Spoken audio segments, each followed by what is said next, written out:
Hey, what's up everyone? It's Bill Lethman here for the Financial Advisor Lab, and I'm doing something a little different today. I'm doing this a little bit more vlog style. I'm down in Naples, Florida for a couple of days, just getting a little warm weather and getting out of the office.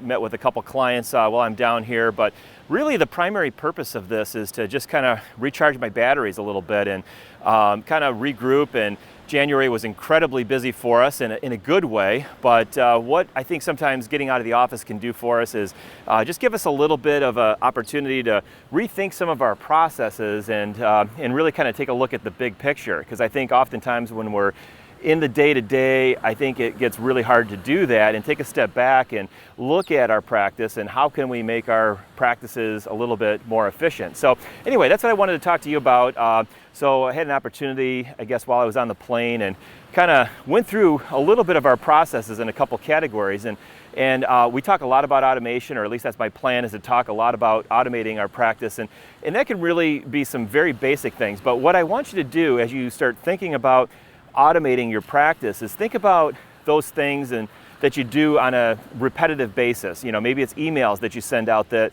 are essentially the same email, or could be the same email, or maybe you just require a very little amount of modification to make them work for what you need to say.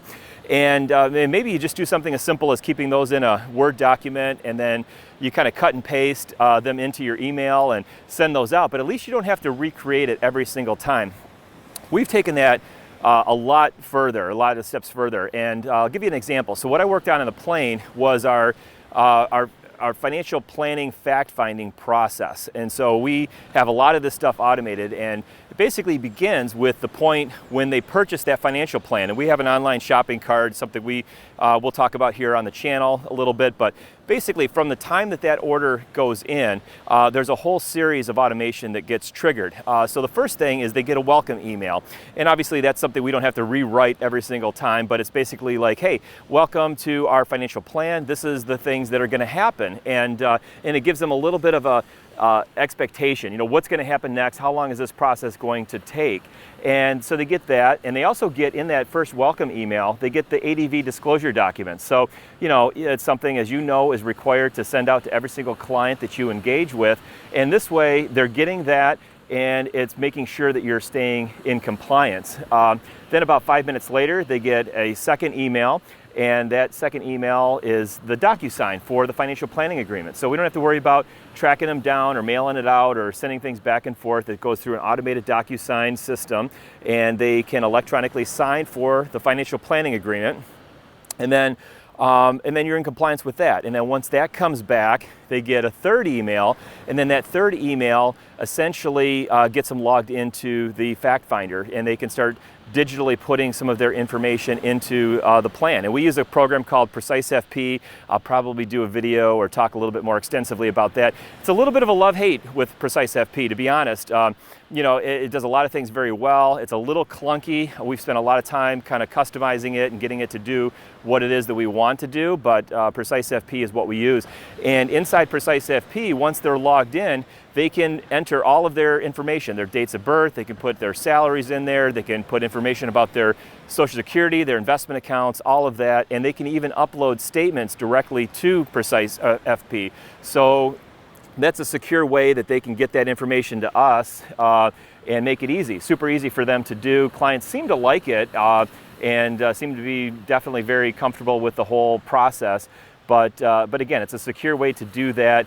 And it's really eliminated a step that we used to do, which was to sit down with clients and have a face-to-face fact-finding meeting, which, you know, to me could get a little frustrating, you know.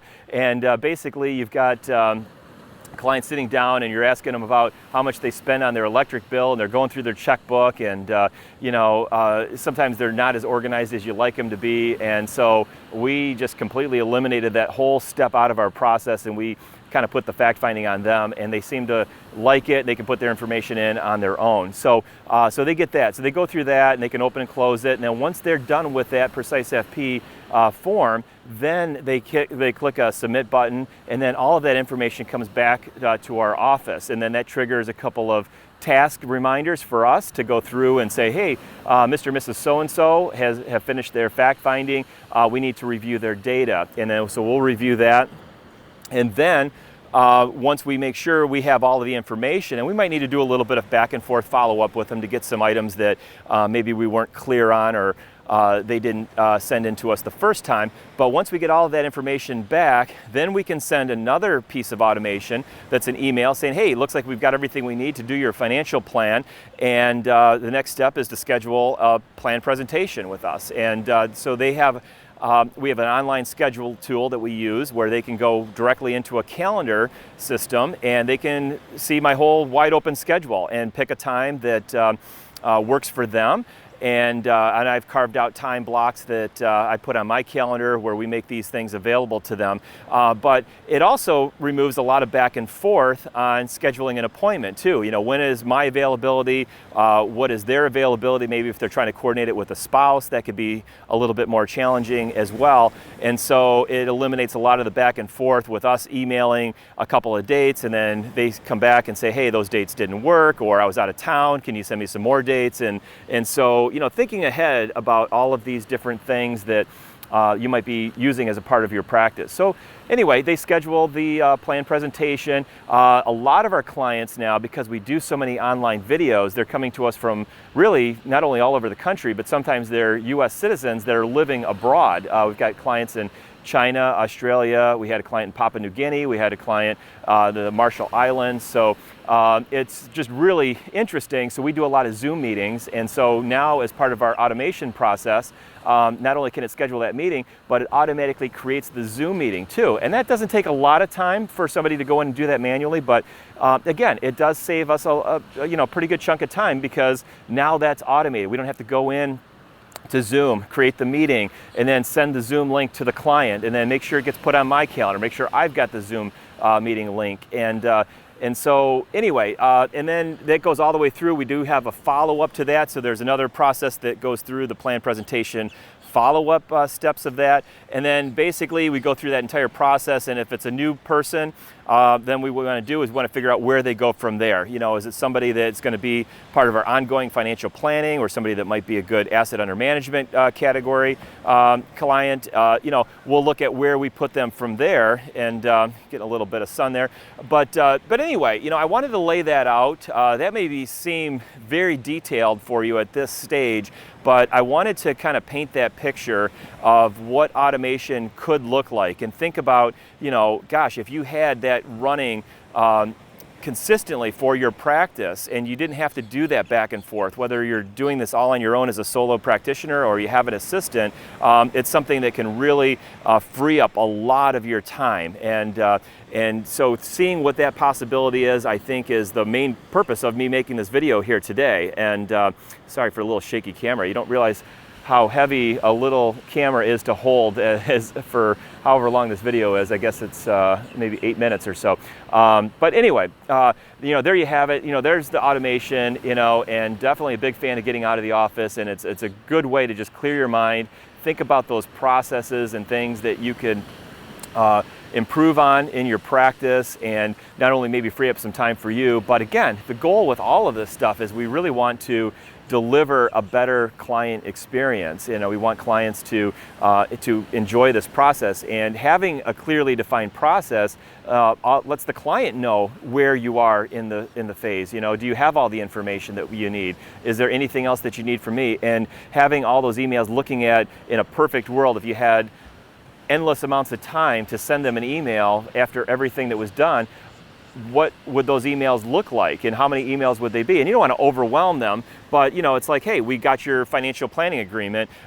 Here's what we're going to do next. We'll contact you when we're ready to set up your meeting. And then they get an email, hey, we're done with your plan, your fact finding, and now we need to set up your meeting. And then we also have some reminders built in there too. So if they don't respond right away, it's like, hey, you know what?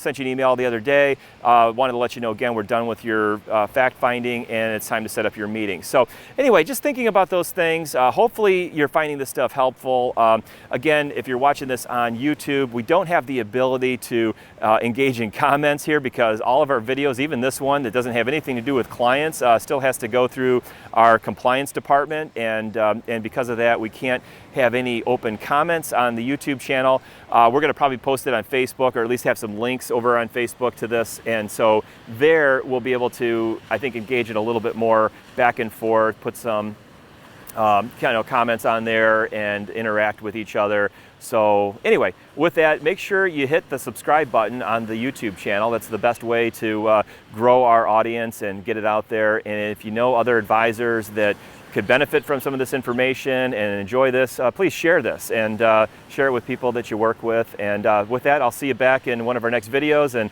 we'll kind of close out with a little bit of a view here of the ocean scene that we're standing on here. So anyway, great day everyone. Talk to everyone soon. Thanks.